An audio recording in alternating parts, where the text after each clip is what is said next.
성도 여러분 안녕하십니까? 4월 8일 새벽 말씀 묵상입니다. 고린도전서 10장 12절입니다. 그런즉 선줄로 생각하는 자는 넘어질까 조심하라. 성령의 9가지 열매, 벌써 마지막 열매인 절제에 대해서 살펴보는 시간을 가지겠습니다. 절제라는 열매는 성령의 열매 가운데 가장 중요한 열매가 아닌가라는 생각이 듭니다. 왜냐하면 이 열매는 나머지 열매들을 담는 바구니와 같은 역할을 하기 때문입니다. 나머지 열매들이 아무리 풍성해도 절제가 없으면 그것은 곧 없어져 버립니다.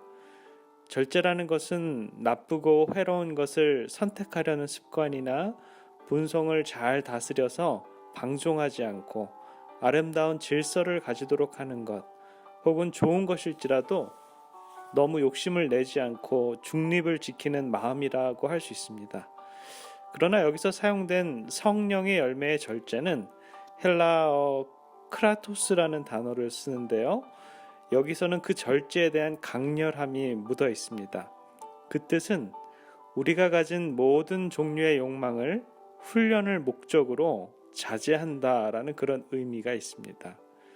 그렇기 때문에 성령 하나님과 더불어 순종의 삶을 사는 사람들은 영적인 성숙을 위해서 우리의 욕망에 대한 훈련인 절제를 잘 해야 합니다. 여러분들이 생각하기에 사람과 동물 중에 누가 더 절제를 잘 할까요? 대부분의 동물들은 절제를 못해서 병이 난 경우는 별로 없습니다. 여러분 혹시 돼지가 과식을 해서 배탈 났다는 소식 들어보신 적 있습니까? 혹은 술에 취해서 비틀거리는 소를 본 적이 있으신가요? 너무 많이 일을 해서 과로로 쓰러진 개미를 본 적이 있습니까? 먹는 것, 일하는 것, 말하는 것 등등 절제하지 못하는 생명체는 아마 인간밖에 없을 것입니다. 우리들이 하나님께서 주신 행복을 지킬 자격은 아마도 절제의 시험을 치르며 하루하루 살아가는 것입니다. 우리가 육신을 가지고 영적인 삶을 살기 위해서는 육신의 욕구를 적절히 조절할 수 있어야 합니다. 육신에서 비롯되는 감정이나 식욕, 성욕 등과 같은 생리적인 욕구들을 적절히 조절하지 않으면 신앙의 삶을 살 수가 없습니다.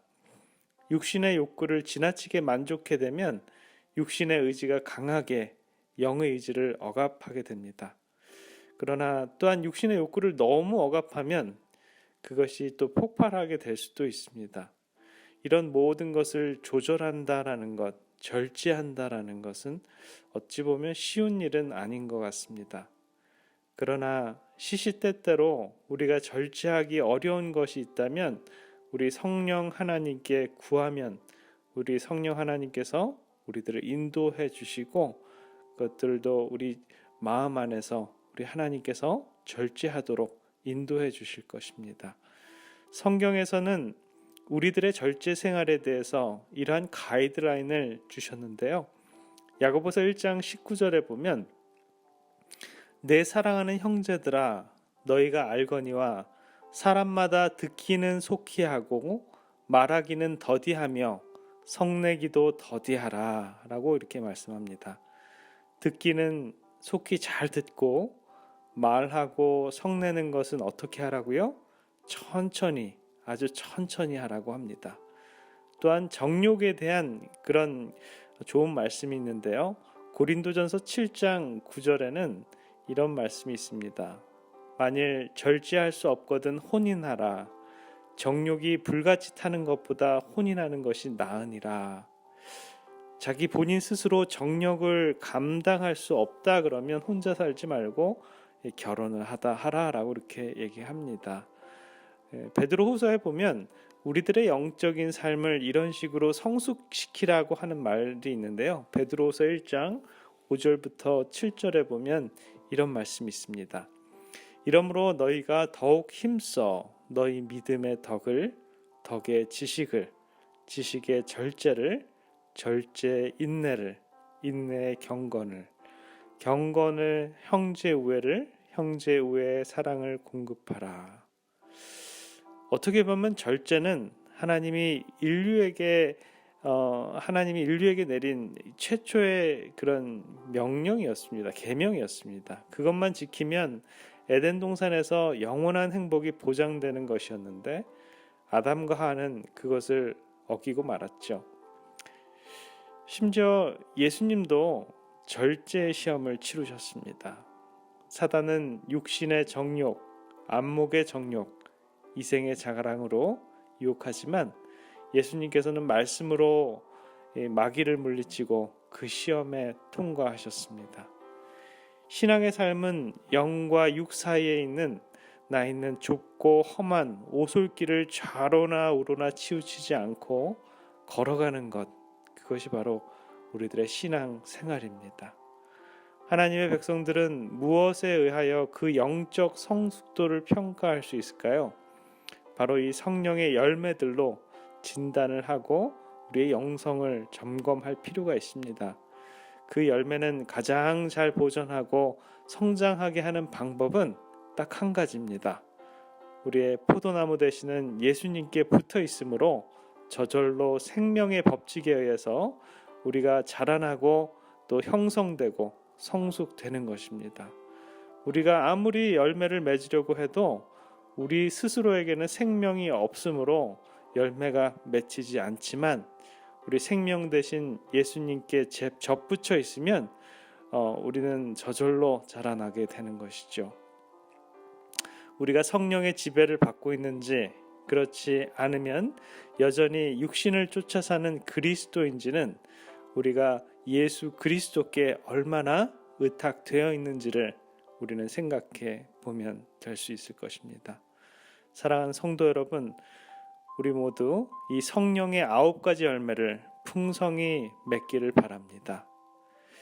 미국의 대통령을 지낸 사람 가운데 린든 B 존슨이라는 그런 분이 있는데요. 그런데 이분은 아주 먹는 것을 아주 좋아했다고 합니다. 그러니까 점점 몸무게가 걷잡을 수 없이 불어났는데요. 그래서 이 영부인인 존슨 여사가 남편에게 경고도 하고 호소도 하고 애걸도 해보고 여러 가지 방법을 썼는데도 부인의 말을 듣지 않고 계속 몸무게가 불어났습니다. 그래서 이 존슨 부인은 이제는 좀 충격요법이 필요하다라고 생각해서 남편에게 어느 날 이런 자극적인 말을 했다고 합니다. 여보, 자신을 다스리지 못하는 사람이 어떻게 나라를 다스립니까? 이 말을 들은 대통령은 그 말이 화살처럼 마음에 꽂혔습니다. 정말 그 말은 본인에게 충격적인 말이었어요. 내가 미안하오. 내가 노력해서 더 좋은 대통령이 되겠소. 그래서 그는 대통령이 좋은 대통령이 되려면 건강해야 됐고 건강하기 위해서는 이제부터는 몸무게를 줄여야겠다라고 생각을 했습니다.